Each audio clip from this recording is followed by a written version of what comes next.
Hello, this is Vaishali and reading from the book Spirit of Homeopathy, book written by Dr. Rajan Sankaran. Section 4, Materia Medica, and chapter number 41, Situational Materia Medica of some remedy. Now I'm reading remedy causticum, china and flouric acid. Causticum. The situational materia medica of the causticum is of a person who is facing a threat from outside, and in order to face this threat, he required that the whole group should fight together. Being the stronger member of the group, the one who is most capable of the putting up a fight, he regards a threat to any one member of that group as a threat to himself. If he does not forestall the threat, it would affect the whole group and he will be weakened. It is the situation of the man who is only educated member in the group of the illiterate workers on whom the management is pressurizing unfairly. The whole group has to be fight back, and if any of the worker is threatened, this man takes his side, fight for him, because if he does not and something happen to the worker, the group as a whole is threatened next. He, being the stronger member of that group, has to take care of the rest of the group, and he become very much concerned if anybody is in trouble. His strength lies in the strength of the group, and he is the one who look after it. This can happen in the family too. One of the partners, the husbands or the wife, realize that the rest of the family is very weak, unable to face external threat, and he or she has to take care of the family to keep it united and safe. The survival of the family depends on it. If anybody who has gone out is a little late in the coming back, he or she will get very much perturbed and feels tremendously anxious for his safety. Means rubric is anxiety about others. This is the sympathetic side of the causticum. Nitric acid is very sympathetic too. In a repertory, both nitric acid and the causticum are listed in the 2 mark. They are equally sympathetic because nitric acid comes from a very similar situations. The only difference is that nitric acid is actually fighting a very hard battle with an enemy. It is not merely a fighting unfairness like a causticum, but it is fighting with a person who has harmed him. And nitric acid fight a long and unforgivable battle with him. For this battle, he required the support from all his friends. So nitric acid is very sympathetic to all his supporters. He cares lot for them. He can do anything for them. Towards his enemy, he can be just as hard as cruel as he is a sympathetic caring for his supporter. So nitric acid is man who is fighting the battle. He is very sympathetic to his friends and has hatred toward his enemies. The hardness of the nitric acid, its cruelty is combined with its sympathetic. So he say, if I am a friend, I am the best friend, and if I am the enemy, I am the worst enemy. So the rubric of nitric acid is delusion as if engaged in a lawsuit, which explain malicious, obstinate, unforgiving, hatred and other qualities. The third remedy which listed in the sympathetic is phosphorus. Phosphorus is one remedy which is listed with 3 marks. While there is a kind of selfishness behind the sympathy of causticum and nitric acid, in the way they stand to gain by their sympathy. Phosphorus is genuinely sympathetic remedy. Causticum will be sympathetic, meaning he will be anxious for other, but phosphorus feels the anxiety of others. So there is a genuine sympathy in the phosphorus. In causticum, the child goes out and comes a little late. The child is enjoying its life, but causticum is worried. With phosphorus, this is not so. Phosphorus feels the anxiety of the other person. When other person is anxious, phosphorus feels it. And nitric acid is sympathetic conditionally. As long as you are a friend, I am a sympathetic. Once you offended me, I shall kill you. So this is not genuine sympathy. It is a conditional sympathy. In causticum too, there is a conditional sympathy, but in phosphorus, there is unconditional sympathy. He really feels the suffering of others. It is very genuine and desire for company, desire sympathy from others.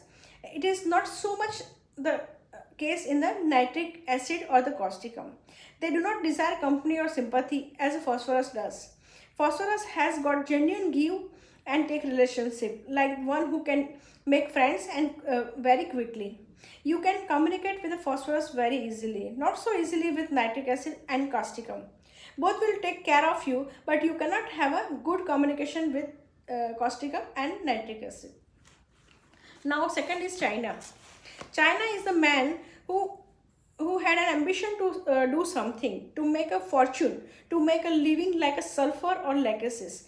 But people did not allow him to get on with his work. They troubled and hindered him all the time. Means delusion of work hindered ad. This is the rubric. And so he did not achieve. He feels very frustrated, angry and persecuted. And rubric is delusion persecuted he is. And develop a contemptuous attitude towards everybody. He will not leave others in a peace. He has to no courage to break away and is indifferent and hopeless. He feels suicidal, but without the courage to do it. He is frustrated in his ambition and fantasize about in it his spare time. He builds castle in this thought. He builds castle in his thoughts and procrastinate. Become the king of emperor. He planned step by step just how he will advance in his career, in his fantasy. He does what he would have done if he had not been hindered, but he knows that the both theorizing and planning are useless. China is within all of us. We have all plan and goals, and somehow people comes in the way and hinder us. We are frustrated, but we know nothing can be done. We fantasize about what would have happened if the circumstance had been favorable. If we had good luck, we feel so unfortunate. Just our bad luck. When our bad luck. China is probably the remedy for the China itself. The students have been so frustrated by the government and are left to fantasize what would have happened if their luck had been good. This is all about China. Now the flouric acidum. The components of flouric acidum are as follows. The immorality, aversion to responsibility, sexual desire increased, aversion to wife, indifference to loved one, animated means attractive to strangers, increased energy, he required little sleep. Now how can we connect this to all rubric together? When does immorality become a necessary? When does a person needs to be immoral, irresponsible and sexual minded? It would be a situation where if he is immoral, then he will be suffer. And it would be a situation where if he is responsible and has too much anxiety for his family, then he will be suffer. So what is the situation where he will suffer from morality, responsibility and care? As I understood, it is a situation where there is an incompatibility in a marriage which is causing him suffering.